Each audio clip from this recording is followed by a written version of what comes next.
حال دل کس کو سناؤں آپ کے ہوتے ہوئے، کیوں کسی کے در پہ جاؤں آپ کے ہوتے ہوئے۔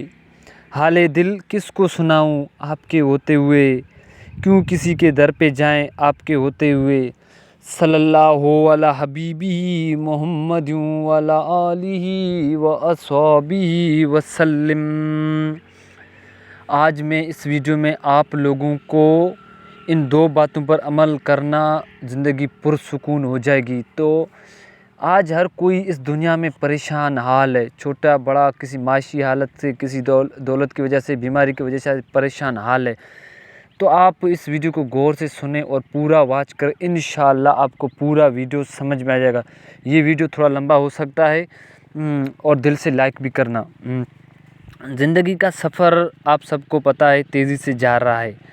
کئی صدیاں گزر گئی، کئی شام گزر گئی، کئی دن گزر گئے، کئی راتیں گزر گئی، ہفتے گزر گئے، مہینے گزر گئے، سال گزر گئے۔ ویسے ہی چلتے چلتے ایک دن زندگی بھی گزر جائے گی۔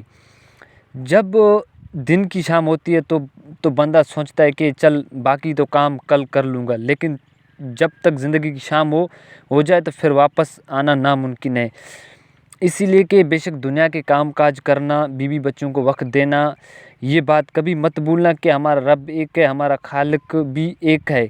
ہمارا ایک رب ہے اور وہیں ایک خالق بھی ہے، مالک بھی ہے، رزق بھی دے رہا ہے۔ ہماری زندگی اس رب کی عطا ہے۔ ہمارے دل، ہمارا دماغ، صرف جوانی، گھر، دولت، عزت صرف اور صرف اللہ ہی کی عطا کردی نعمت ہے۔ اپنے خالق کو یاد کرنے سے غفلت نہ رہو۔ تو اس کا طریقہ یہ ہے، اگر آج ہر کوئی انسان اس جدید دور میں غریب سے لے کر امیر تک، فقیر سے لے کر وزیر تک سب پریشان حیران ہے۔ کیوں؟ ہم اپنے بنانے والے، کائنات کو چلانے والے اللہ کریم کو بھول بیٹھے ہیں۔ تو اس میں پہلا طریقہ یہ ہے، تو میں آپ کو مشورہ دے رہا ہوں، بہت اہم باتوں پر سمجھیں۔ آپ کا گھر، آپ کا دل، آپ کا دماغ سکون ہو جائے گا، ان میں سکون ہو جائے گا، آپ کے سارے مسائل بھی حل ہو جائیں گے۔ آپ یہ کام کریں اور بے سکونی، بے چینی، ڈپریشن کے نجات، اور آپ کو بغیر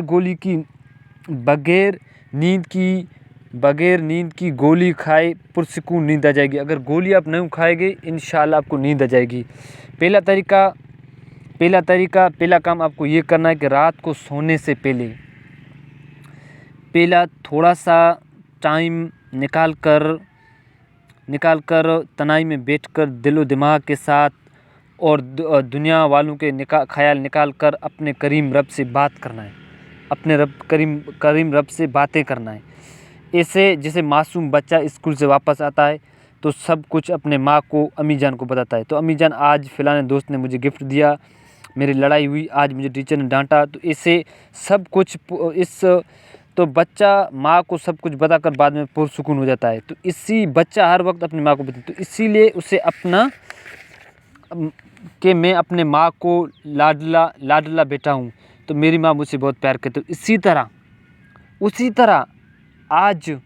اسی طرح آپ نے رات کو اکیلے چند منٹ بیٹھ کر اللہ کریم سے باتیں کرنا ہے، کیونکہ ہم بڑے ہو گئے ہیں، اب وہیں ہم کسی کے لاڈلے ہونا یا نہ ہو، لیکن اپنے رب کے ضرور لاڈلے بندے ہیں، ہم گناہ گار ہیں، بد اعمال ہیں، لیکن رب کریم سے آج بھی 70 ماؤں سے زیادہ پیار کرتا ہے۔ لیکن سارا دن غلطیوں کے، گناہوں کی پاک معافی مانگ کر اپنے دن کی ساری باتیں اللہ کو سنا کر، یہ اللہ آج میرا فلانا کام ٹھیک ہو جائے، فلانا کام میں کامیابی ملے، ناکامیاں ہو رہی ہے، تو میرے دوستو جو کچھ دکھ سناؤ گے، دکھ دیا ہے فلاں شخص نے میرے ساتھ بدتمیزی کی ہے، سب میرے مذاق اڑا رہے ہیں، یا اللہ میری مدد کرنا، پھر سارے دکھ دور فرما دے گا اللہ کریم۔ ایک اور کام یہ ہے، ایک تو کام میں نے بتایا، ایک دوسرا کام اللہ سے باتیں کرنے کے بعد پھر دوسرا کام یہ کرنا ہے کہ اپنے دل دماغ سے اور دنیا والوں خیالات نکال کر پوری توجہ کے ساتھ حضور نبی کریم صلی اللہ علیہ وسلم، ہمارے آقائے حضرت مصطفیٰ صلی اللہ علیہ وسلم کے 100 مرتبہ درود پاک پڑھ کر پھر کچھ دیر تک رسول صلی اللہ علیہ وسلم کی بارگاہ میں تصور حاضری لگا کر یہ عرض کرے یا رسول صلی اللہ علیہ وسلم، یا حضور صلی اللہ علیہ وسلم، میں آپ کا ایک ادنا سا امتی ہوں، بے بس ہوں، پریشان ہوں، لاچار ہوں، آپ بہت پیارے حبیب ہیں، آپ مجھ پر نظر کرم فرما، اللہ کی بارگاہ میں میری حفاظت فرما، بس پھر سو جاؤ، نیند بھی سکون والی آ جائے گی، دل و دماغ بوجھ اتر جائے گا، سینہ ٹھنڈا محسوس ہو جائے گا، دل میں سکون اور سرور محسوس ہو جائے گا، انشاءاللہ سارے غم بھی دور ہو جائیں گے، بگڑی بھی بن جائے گی، تقدیر بھی سنور جائے گی۔ تو اللہ پاک ہم سب کو زیادہ سے زیادہ درود پاک پڑھنے کی توفیق دے دے۔